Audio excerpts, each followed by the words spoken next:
Hey everybody, on this week's show, I get to interview philanthropist, cookbook author, restaurateur, TV personality, former Oprah personal chef, friends of Barack and Michelle Obama, future Disney legend, Mr. Chef Art Smith of Homecomin. It was my pleasure and he was amazing. So do me a favor, if you like the show, please hit that thumbs up, subscribe to it if you like it, comment, let me know what you like, what you don't like. I appreciate all you guys being here. And now, without further ado, check out this interview with Chef Art Smith. He's amazing. This is Adventures by Carney. Let's go.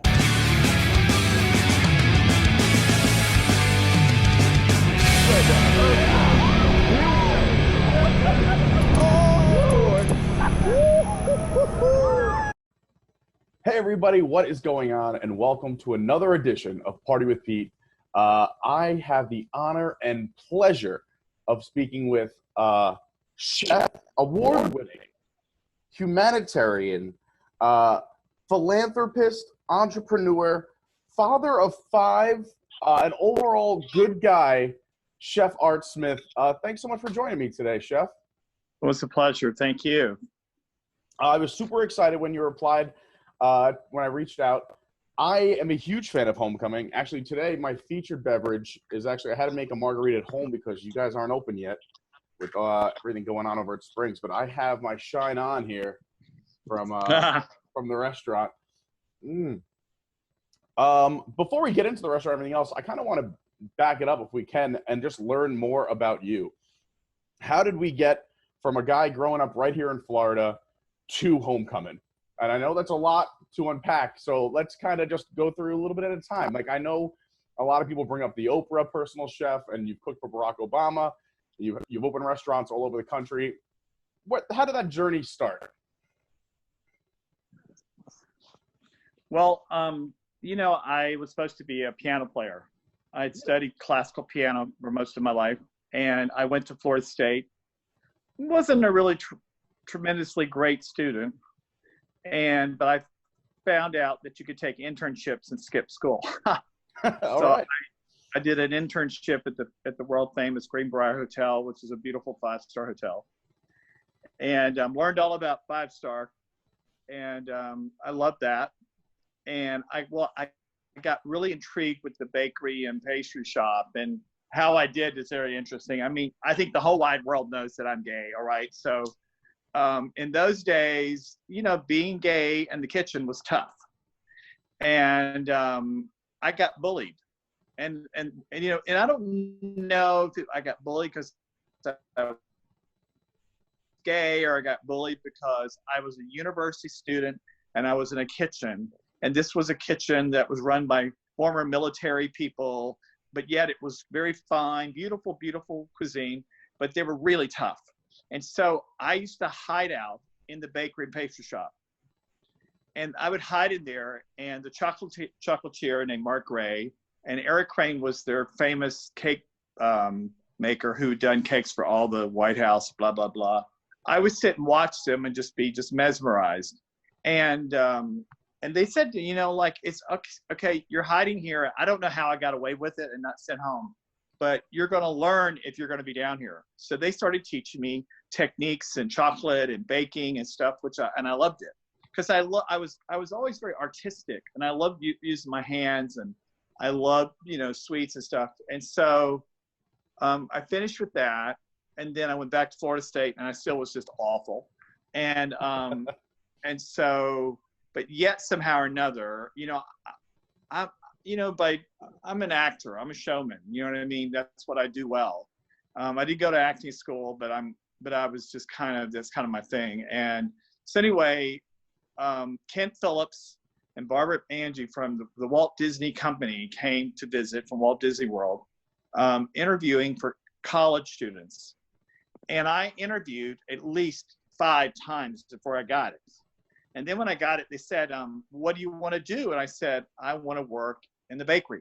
And they said, well, our only bakery is in a place called Central Foods. Don't you want to work in Magic Kingdom? I said, No, I said, I want to bake. I really want to bake. I want to see where all the magic comes from and all the baked goods and all the great stuff they make for the Magic Kingdom. Because in those days, there was no Epcot, there was no Animal Kingdom, there was no, Hollywood Studios. None of that existed. And there was like Buena Vista Village, okay, which is a little village, but that was it, okay? Excuse me. And we'll get back there. Hello. Okay, we back at our little thing here. There we are. Sorry. No worries. There we are. Okay. So anyway, so I used to make like chocolate chip cookies for like thousands and all kinds of stuff and everything. And all I remember, I'd be baking away, and I would be hearing the fireworks. Because where they launched the fireworks was very near where Central Foods was. Okay. And but the greatest thing about Central Foods is that I got to meet all the great chefs of France when they came to plan the French Pavilion. That's cool. Bocuse, Leno, they're all there. And who else would have had that opportunity? Yeah. But my favorite story of all was that they had, there was I don't know if you remember, you probably weren't born, but the paddle wheel, which is now called, was the old Empress Lily. Okay, yeah. And the Empress Lily was this very fine dining restaurant, 5-star, that had gotten a lot of rewards, and it had a chef from the White House, Hungarian. And anyway, Lily Disney came and christened her. She actually touched it. Wow. I always feel like more credence, more accolades should be given to Lily and the children. Absolutely. Because so much of what we enjoy today came from the inspiration and the love that Walt had for his wife and children. So anyway, and that's always a great. Some would say we have Lily to thank for the parks, because she was right. told Walt to get the treats out of the backyard, go do it somewhere else. Right. And if I have one dream, I would love to return the Empress Lily back to like it was. Maybe not as high end as it was, but bring her back. Because to me, I want people to dine in a place that she actually touched, and also feel like a member of the Disney family. I feel like, the great thing about living in our country, and particularly in times like we are now, Americans are amazing how we can take the most awful situation and turn it around and make it okay. And we're good at it. And we recover greatly. And and the reason we're like that, because we have great people in our country who are very talented. And there was no other human being on this planet like Walt Disney. Now, let's not forget about Roy, because Roy was a businessman and very smart and intelligent. And if it wasn't for Roy, Walt would have been out of business. Oh, for sure. I mean, some of the geniuses of our time, Frank Lloyd Wright, one of the greatest architects of our time, was a horrible businessman.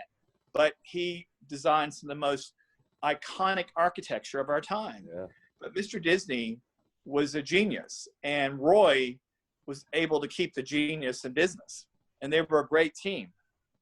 And, but anyway, I would love to see that. But anyway, I didn't get, my point is that the chef of the Empress Lily threw a baking contest.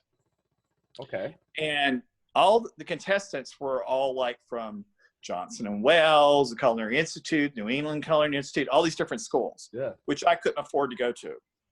Okay. So I went to State University. Well, I don't know how I did it, but I had a book by Lenote with me, and I found this tart pan, which I don't know where it came from, okay? And I made this tart. I mean, it was this inverted tart. It was almost like a genoise, and then it had the pastry cream.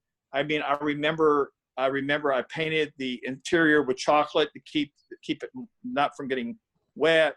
I put in the pastry cream, I put in the fruit, and I glazed it. Can you imagine? Honey, and I did this living at Snow White Village, 7 Dwarf Lane. Hello, okay? I mean, that was just a big trailer park. Nothing wrong with trailer parks, but I was, it's like now I do a virtual cooking show, I bake everything out of a toaster oven. I am used to doing everything with nothing. I I don't was have going a to say, you food must have had some processor. real good friends if you're making stuff like this over in the village. Well, we were just the kids. We all had a great time together. I didn't get to play with them and party with them because I was always working at the bakery late at night or early in the morning. But anyway, I won the contest, and I beat out all those people. And I'm like, Wow. and the prize was dinner on the Empress Lily, which was a big deal. That's incredible. And so it kind of stuck with me, and I loved my time there. Went back to school. School still wasn't great. And my Dean Richard Almerode said to me, after I had flunked accounting at least 5 or 6 times at the School of Business, he said, Art, you're not a great student, but you're a great chef.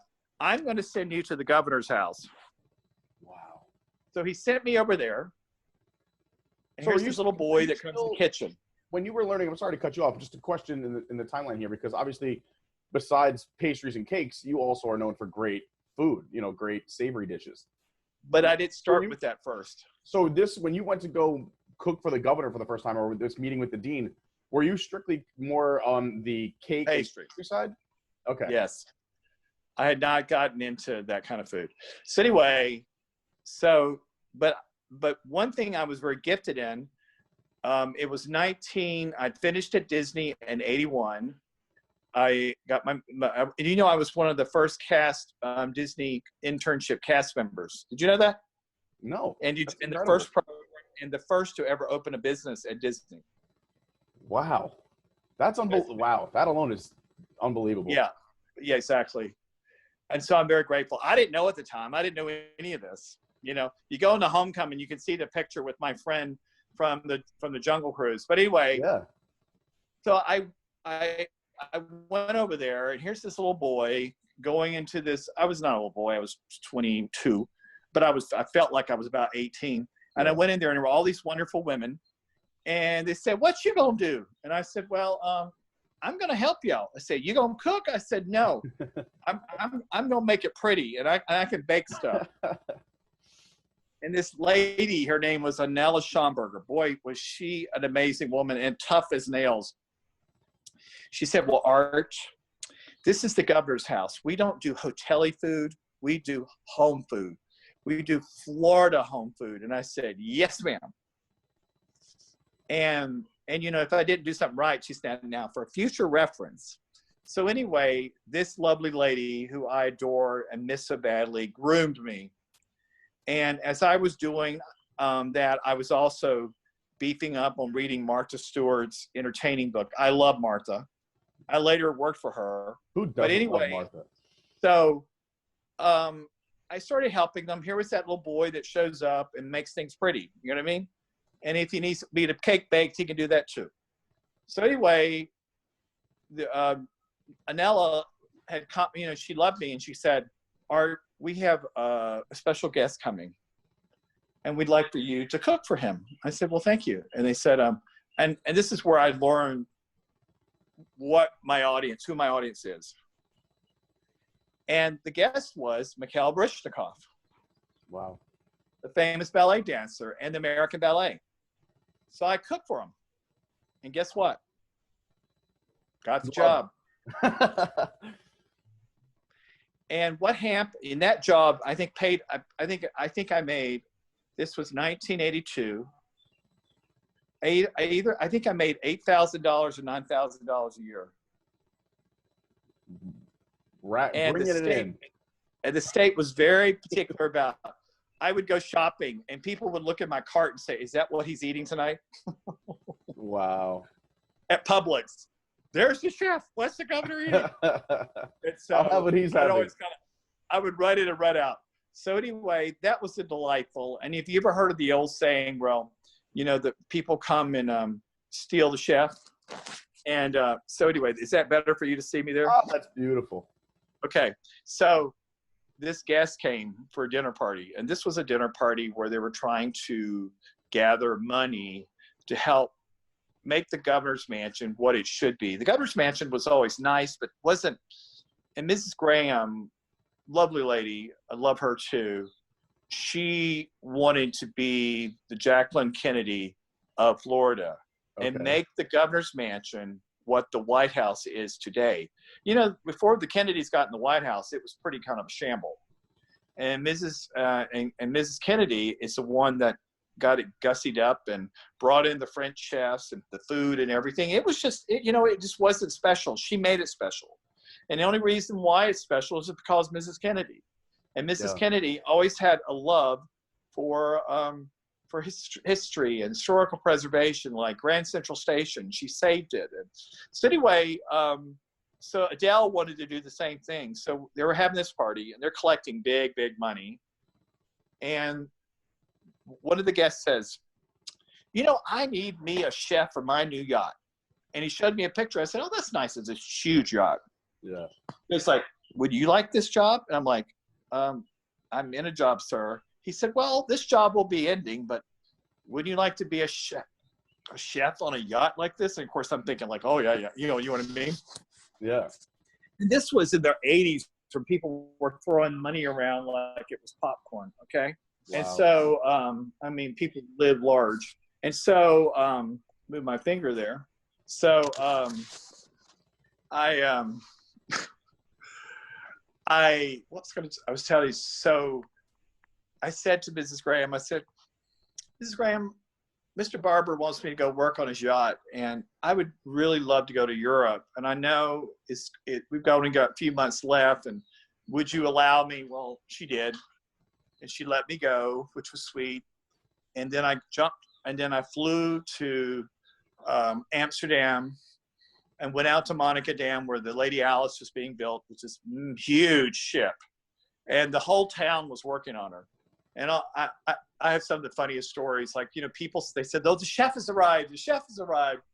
And Mr. Barber loved like dressing me up like cute, like the chef. I'd have my little white shorts and my chef jacket, because it's all about that, And so I remember just because the ship sat in the harbor on the IJsselmeer. And I was feeding the ducks, and they were working. They let the hatch open, the forward hatch, and I fell down the hatch. And they're thinking like, oh my God, the chef has got a concussion. He won't be able to cook.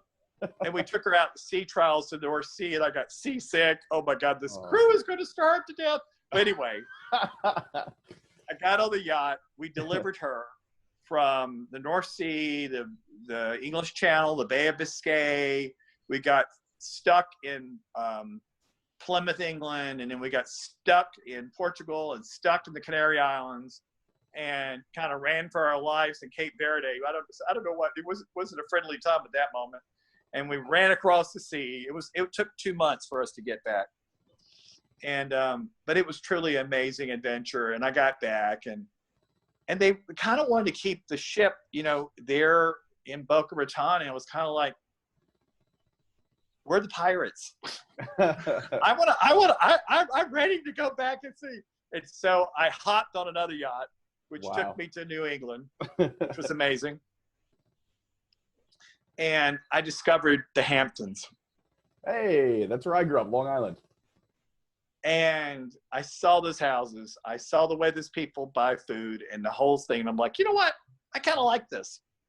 And so I did that for a while. I came back and I opened a restaurant in Tallahassee called Chef Art's Camellia Grill. And it was kind of a mixture, a hodgepodge of all kinds of stuff. And then I opened another restaurant. And then a friend of the governor's decided that, he built a train that was patterned after the Orient Express. Wow. And there were actually Pullman cars with lilac finishes and all that kind of stuff. And do you ever hear of it, the American European Express train? No, I've never heard of it. I mean, I've heard of the Orient Express, but I can imagine how beautiful it is. It was really beautiful. Yeah. So I became the chef of that train and traveled across the country. And I was based the restaurants running at that point, or did you? No, I got out of it. Okay. And then I went to when I got to Chicago, I'm always moonlighted a lot. I've always done that. Yeah. I started teaching at Williams-Sonoma. Wow. But there was only one Williams-Sonoma. And that was in the Gold Coast where all the rich people. So I would teach all these rich people how to cook. And then they would run and buy all the stuff. And Williams-Sonoma loved me for that because, you know, I could sell that stuff. I could sell those spatulas and all that kind of stuff. And Williams-Sonoma called me, said, Martha's looking for a chef. You interested? I said, of course. Yeah. So I started doing parties for Martha. And then I started doing more parties. I did a party, and I remember a dish I made was a cassoulet. And I did it Southern style with like turkey and quail and duck. And I put a cornbread topping on it. And amazing. It was really delicious. And this man at the party comes to try it. He says, you know, I know someone that would love this. I said, do you? I'm like thinking everybody loves a chef, whatever. I mean, it's just a big casserole, but it's Chicago. It's freezing outside. It tastes good. Okay. It kind of tastes like Thanksgiving in a big casserole. Okay. So anyway, I said, who is that? They said, well, that's Andre Walker. And they said, Andre Walker. And I said, yeah. They said, so anyway, they said, well, he's the hairdresser. I said, well, I don't need my hair done. And I keep moving around on the sofa. And so anyway, I forgot about it. They called me to do a party for the Democratic caucus on the Hill that Bob Graham was hosting. I did the party. And so I did the party, and I checked my answer machine, and the answer machine said, come to Harpo and make lunch. I'm like, Harpo, Oprah. And so I did. And anyway, I did that, and I didn't meet her. And I made a Florida style lunch, and I made little key lime tarts. I made a paella. There's like these like, there's this junior league recipe that I love. It's paella salad. I made that. It's some great. It was really nice. And she loved it all. And then I kept going there, but I never met her. I just made lunch. Yeah. And then finally, I got a call from Harpo saying she'd like to meet you. I'm like, oh God, what have I done? I thought I poisoned her. And so I go over there, and she's in her dressing room, and she says, Art, do you know a chef? I'm like, kind of, yeah, I kind of do know a chef. They said, me. And they said, well, Art, you don't have time to do this. And I said, of course I do. You're the queen. Yeah. So she hired me on the spot to be her chef. Wow. And so we got on this great adventure. I'd fly on the jet to different places where we were at and cook for amazing people like Nelson Mandela, and then open a school in Africa. Oh my and God. 2000, I was at Fisher Island with her making, it was New Year's Day, and I was making breakfast, and I said, Miss Winfrey, I want to write a book. She said, oh no. And I said, yeah, I think this is good. I want to write a book about coming back to the table. I said, I think it's really important. And this, of course, was right on the eve of 9/11, which we didn't know about. You know what I mean? Yeah. And so I wrote this book about how, about, I always start out with like a mantra, like, the table is where we all come together, where our lives, our children, and it's the most sacred place, et cetera. And then she liked it. So she gave me her agent, and Jan Miller liked it. And so Jan goes and takes it, and it just shops it. And then there's a bidding war. I'm like, wow, oh my God. And the book is bought by this publisher who I'd never heard of, called Hyperion ABC. Huh. Talk about and they said, it's Disney. I'm like, is that Disney? Because it didn't have Disney on it. Yeah. And then, of course, I've been to, Walt Disney Studios, Hyperion Lane, and, ABC, blah, blah, blah. So Hyperion bought the book. Wow. It became a national bestseller. Unbelievable. And we won the James Beard. So we're back in bed with Disney. Then Disney invites me to do Epcot Food and Wine Festival. I love Epcot Food and Wine Festival. I think I've done it for 18 or 19 years. Wow. I didn't know that. And in 18, 19 years, I've eaten in every food outlet in Epcot and Walt Disney World. And Homer Black, my official VIP Disney ambassador. I love Homer. Homer takes care of me and my children and everybody and my mother, and just wonderful. And Homer, we would go to all these places. And I kept saying, now, Homer, they need a little me here. And he said, what is that? I said, you know, the little Southern, you know, at that time I'd opened a restaurant called, it was called Table 52 because Oprah insisted that I do it because she said, Art, you cook too much. That was up in Chicago, right? Uh-huh. That was in, and yeah.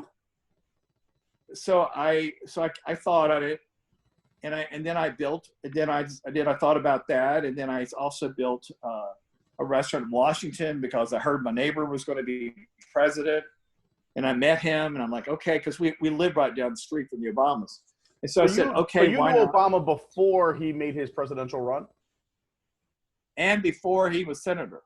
Wow, that's incredible. So you say your friend from up the block. How was your relationship? Excuse me, with President Obama before he was a senator? How did that relationship start?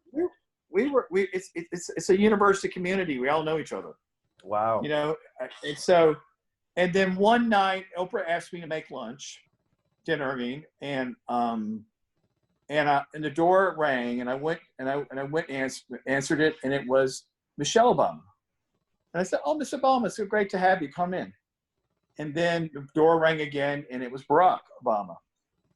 I said, So I made this dish that she wanted. It's the dish that I used to make at Table 52 that I need to do a resurgence of. It's pistachio crusted. I was using sole. Oprah likes sole, or you can do chicken. And I make this kind of coconut like green chili curry sauce. It's really good. It's very, very unsouthern, but it tastes good. But anyway, I was inspired by that dish because I had made it for Oprah's party. What was it? It was for one of her big parties that she had for a lot. It was not for a lifetime. It was one of them.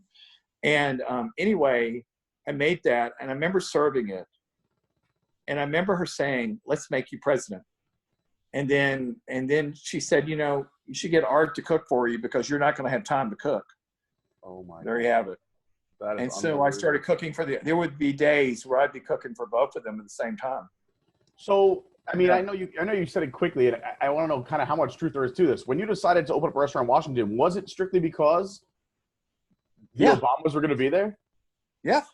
That is so cool. That is so insane. They thought that I was batshit crazy when I told them that was going to happen.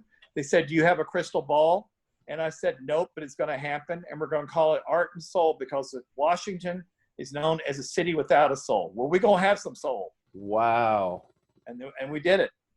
That is remarkable. And she's still going, you know, really doing very well. She's now about, 18 years old or whatever. And that restaurant still does well. We were the first to put a Southern restaurant in a hotel. And we've served more fried chicken there. And I have to say, we probably serve more fried chicken to Republicans than Democrats. I mean, the great thing about Capitol Hill, you serve everybody. Yeah. And every activist or group, whatever, is there because whatever they're there for, you know, they're from very solemn affairs, from military, where there's been people are visiting Arlington, or, you know, we're that place that so many people come to. And I always felt good. I felt like, okay, I'm feeding people, but I'm feeding people who are also doing good for our country. Yeah. And so anyway, that's that story. And then I opened a third restaurant called Southern Art and Bourbon Bar. Bars with names always do better. Yeah. And that was my Atlanta. You know, I grew up in the South, and Atlanta was always the New York City of the South. And so I wanted to do that. It's at the Intercontinental Hotel, but she's a little gussier up. And I did some healthy restaurants, and they were delicious, okay? And that's where Unfried Chicken premiered. But the problem is that, to be honest with you, people want the real stuff. Yeah. They'll tell you they want it healthy. They ain't going to eat it. They won't look at it, but they ain't going to eat it. And I'm really, very, I've learned a lot about the way people eat. And so, how Homecoming came to be, and this is the God's honest truth. Oprah had me out in California cooking for a party, for a little luncheon. Okay. And I was in there making lunch, and she walks in the kitchen with a man, and she says, "Art, you know Bob Iger?" And I said, "Oh yeah, the big mouth." And so I said hi to Mr. Iger. I thanked him, and we had a nice conversation. So a very lovely man. And made him lunch. Go back to life, doing Epcot Food and Wine Festival, my restaurants and everything. And I got very brave. And I got his email address from my source. Okay. And I wrote him an email, and I told him about my dream of what I wanted to do. I told him about the Magic Kingdom College program. I told him about the book. He didn't realize that I was a cast member of the Magic Kingdom College program. And I said, I really would like to do something for you. I said, whether it's bringing the Empress Lily back to be Empress Lily, or whether it's doing a very Southern restaurant where people feel like a member of the Disney family, or whatever. And I said, I want something happy. He sent me he says, I have a pet project called Disney Springs. So he sent me these drawings. And then mind you, this all happens while I'm at the premiere of Forrest Whitaker's movie, The Butler. Remember that movie? Yeah. And of Lee course, Daniels, The Butler. Yeah. My other half is next to me, yelling at me, saying, "Turn the phone off." I said, "No, it's Butler." So anyway, we're doing that, and he sends me the picture, and I said, "Oh," and I said to him, I said, "It looks like Florida, but I don't taste Florida." And I said, "What?" He said, "What does Florida taste like?" I said, "Let me show you, and I'll come see you." So he invited me down to meet his people, and I gave them a taste of Florida, and there you have it. I told them what Florida should look like. I told them it should be Cypress. We went through all this, and then they matched me up with these wonderful partners, Guy, Rebel, and Mark of Splitsville, and together we created something that is wonderful that people love. They are absolutely the most amazing partners when it comes to picking out the team of people. The cast members there are amazing. And Homecoming has gone far and beyond our expectations. I miss her. I know it'll be soon, but I miss her. I miss the customers. I love walking around saying hello to people. I'm really so very thankful. I don't know what the horizon will bring. I've gotten really into doing virtual cooking on Instagram, which has gotten popular. People like it. I've actually given people glimpse of recipes that they've enjoyed. And that's about it. And there you have it.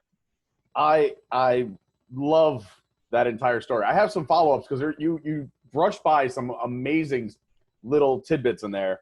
I will say first, and I'll go back to the beginning first, but when you talk about your cast members, I always tell everyone, and obviously I grew up in New York. I just moved to Orlando in August of this year, so I'm not even here a year yet. But so since I've been here, and I live maybe 3 miles from Homecomin, so I am there quite often. But since I moved down, I've tried a little bit of everything, and this is a proud moment that I've tried almost every lounge and/or restaurant around property by this point, or almost all of them.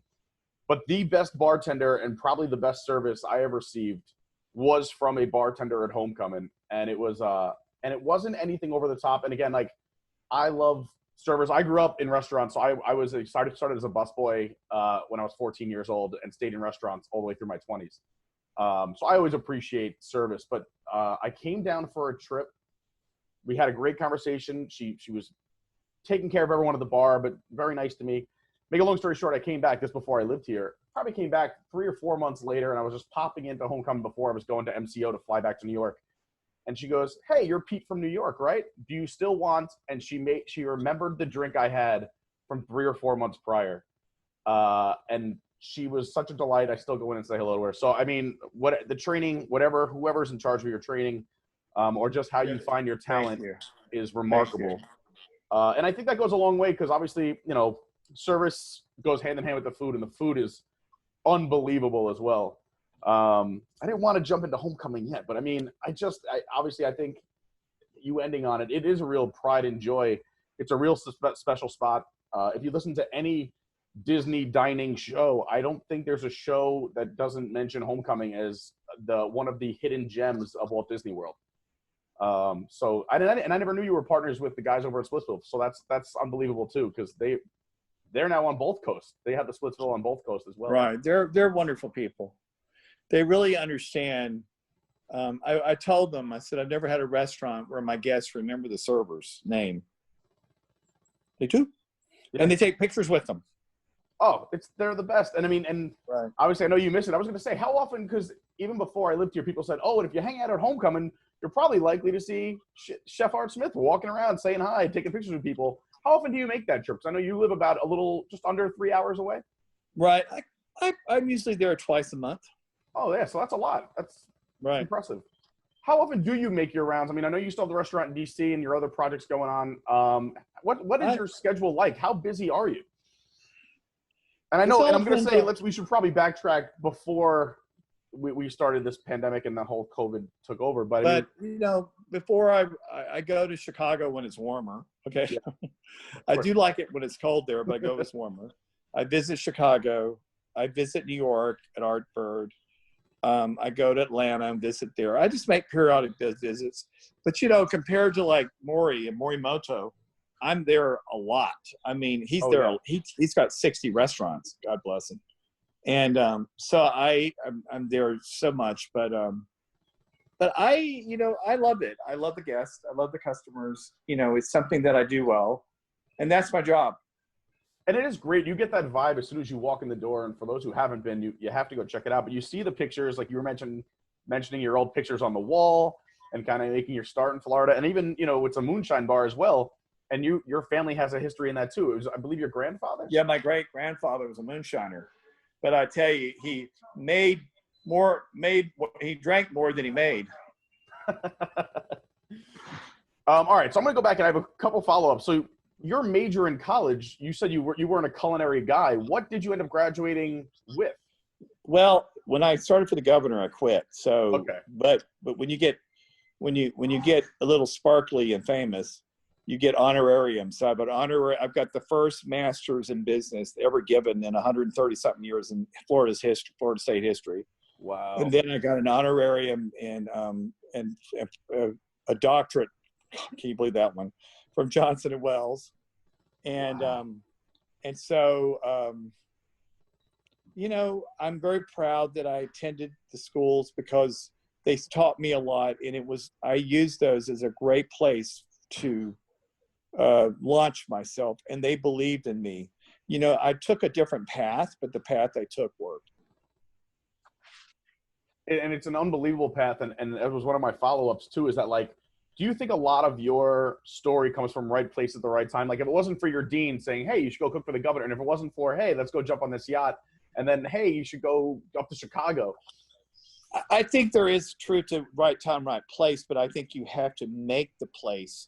And you also have to take the time to notice things, because a lot of things pass people. More like creating your own luck. Exactly. You do. Yeah. So, I mean, you talked about, obviously, and I want to go back to the cakes too, because there was a great New York Times article almost 2 years ago to the last month or this month, when it was right before you opened Homecomin and right when you were going back to Jasper, and, you know, you're going to set up the plant and the facility and making cakes. Right. And creating jobs. Right. How has that been the last 2 years? Because there hasn't been any really follow up on that, and I'm super curious. Well, we couldn't get the big facility launch yet. So with a friend, this is something else I've learned. I can't do everything. Of course, I can't imagine how you do what you do. As it is. So a friend of mine, a family friend of mine, she opened a wonderful cafe called the Hatley Street Cafe. And she is now baking all kinds of amazing cakes. And what's great about it is that people locally can have homemade cake, and they also can have hummingbird cake. I would like to do something on a larger scale, but I don't think it's the time yet. And I think it will come. You know, it's like, you know, you've looked at all the dreams when they were Imagineers, when they were planning the parks, what got built, what not got built. I think that's kind of how life is. You just have enough plans that enough that gets done, and then you have that gets put on the side. But I'm going to do it. I'm just going to have to. It's going to have to reveal itself and be the right partners, the right time to do it. Yeah, and kind of like you said with the Imagineering, a lot of those things, when they do get put on the shelf, they kind of get taken back off that shelf a few years later and say, now this will work. Now it's time. Because I think that's the great thing about the Walt Disney Company is that they have really good timing. And, you know, I grew up in a time when they always said, if only Disney ran the country. You know what I mean? And you know, and I also think that they through this horrific thing we've been through, this pandemic, you know, they will come back beautifully. And you know, and I still believe in the magic. And I think there are a lot of people, a lot of cast members that are out there. They're ready, and they're great at what they do and the magic that they create. And you know, we'll be fine. Again, you know, we're all excited to get going. You know. Yeah, and like you said, you made a great point in the beginning of your story about, you know, Americans, and you know, I believe in more that the more we become a global society too, but we're resilient and people need people, and we do bounce back. Yeah.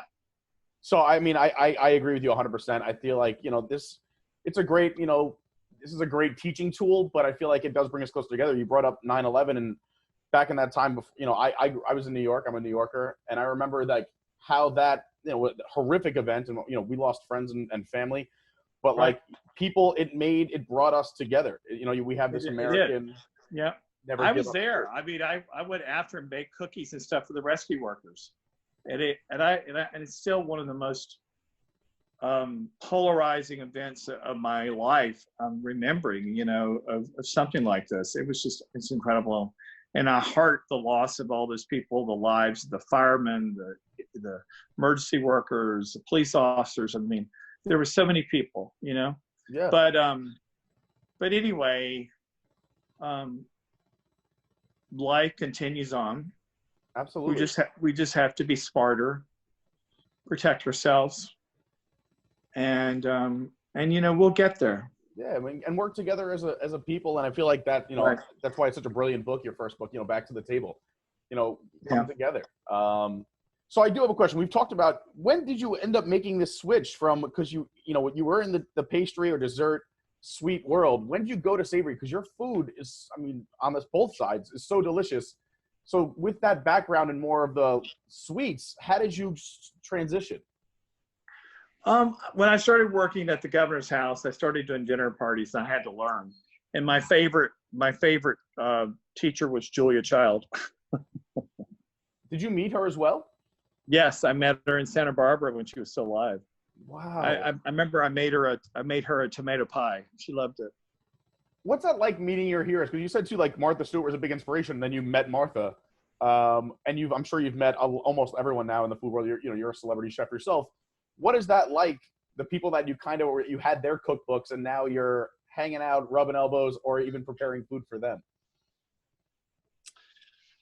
You know, you get to a place where you just kind of, you know, I don't know. There were times when I would just be completely shell shocked, and then there'd be times when they're just people. And at 60 years old, I find myself reminiscing about the stories. Yeah, and you're a brand new 60-year-old. Just this March. Yeah, right. But anyway, I just I'm very, you know, grateful that this all worked out beautiful, and you know, and I've had amazing people that have supported me, and so I'll continue on that journey. It's a remarkable one. I do have, I mean, and if it's too personal, you have to answer, but I mean, you have all this going on. You got the restaurants. You have all these projects. You have your common threads. You do a ton of charity work, but you also thought it was a fun idea to adopt 5 children. Oh yeah. What is that like? That alone is 19 full-time jobs. Animal House.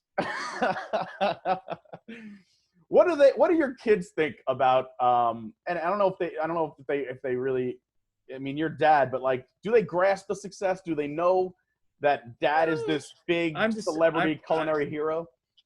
They don't really care about the celebrity stuff. They said, yeah, daddy, everybody knows you. And they don't, and you know, I can't cook like a celebrity chef with them. If they want chicken nuggets, they get chicken nuggets. You know what I mean?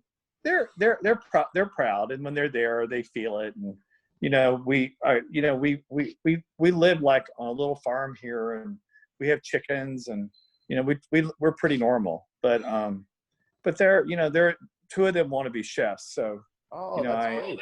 Yeah. So, and I told them that someone's got to continue. And my youngest is such a perfectionist that I'm thinking you're going to be quality control. Yeah. Expoing. Nope. Send it back. All right. But anyway, yeah, Jesus. I always say I married the Venezuelan Jesus. Jesus Salguero, an artist. He spends his whole life in the garden. He's working there now, planting seeds. We've been planting a garden all through the pandemic. So we'll have lots of vegetables, but it's been great, and I really appreciate the time. Yeah, I really appreciate you spending some time with me. And again, for all those watching, if you haven't been to Homecomin, which is crazy, you have to go check it out. And congrats on you and all your success. You deserve all of it. And I hope to see you at the restaurant. I'm sure I will. Thank you. And everybody, make sure you watch Eastern Time, Wednesday, on Instagram at @TheChefArtSmith. Absolutely. Healthy and comfort. And you know, guess what? I'm so excited. Do you watch Netflix? Yeah, of course. You ever watch Lost in Space?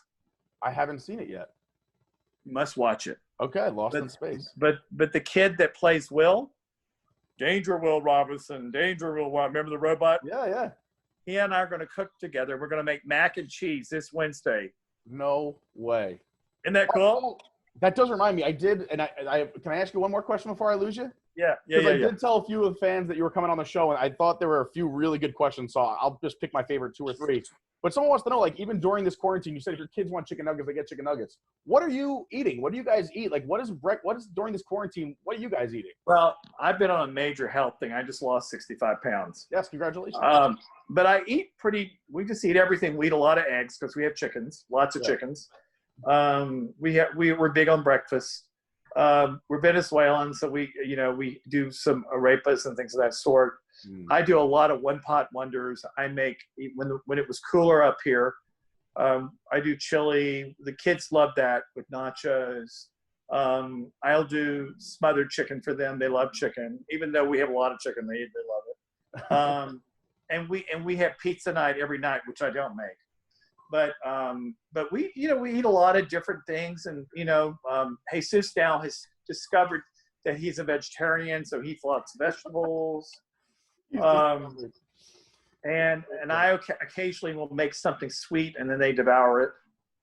And I reacquainted myself with sweet tea. I love sweet tea. But we eat really simple, and we're always a crowd. So that's kind of it. All right. So my last question, this is because 19 different people ask me this. What is the secret to a good fried chicken?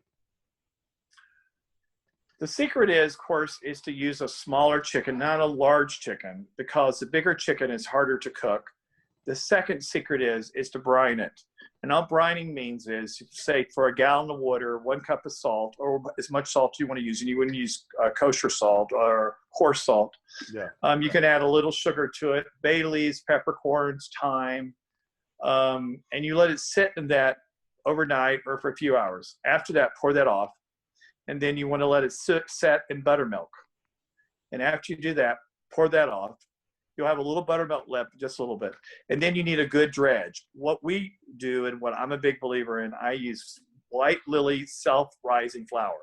Okay. You can find it at Publix and Winn-Dixie, blah, blah, blah. And then I put onion powder, garlic powder, paprika, cayenne if I want to, thyme, and I lightly dredge, as my friend Scott Peacock is one of the finest Southern chefs in the whole America, a whisper of flour. Okay. And then I fry it at 285 degrees, not 350, 285 degrees. Okay. In a really good heavy duty vegetable oil. I don't use lard. And it cooks. It's about, for dark meat, it's like 15 to 12 per side. White meat, it's about 12 per side. Okay, and till it reaches internal temperature using a thermometer of 165 degrees, and drain it well. There you have it. How long in the buttermilk is the only thing on the phone. You can leave it as long as you want to. Okay. All right. I can't wait to make this. Now I'm making this tonight. So there we go. If you go to my Instagram and if you go to my IGTV, there is actually a video on how to make it. Okay. Perfect. There you go. So everyone go check out his Instagram. Plus, I can't wait. Everyone go watch the virtual cooking. Yeah. Please tell everybody to go like my page and join. And I think you'll enjoy it very much. Thank you. And one more thing before I leave, I was going to tell you, I'm going to run the Walt Disney World marathon. I'm already practicing. And like I said, I'm down 165 pounds. I'm running 3 miles a day. Look out. I can't wait. You have more guts than me. I signed up for a 10K at Disney this year, and that's a big deal for me. So I give you credit. Holy cow. Good luck. Okay. Well, thank you so much. Thanks so much, Chef. Really appreciate your time. Have a great day. Bye-bye. Bye-bye.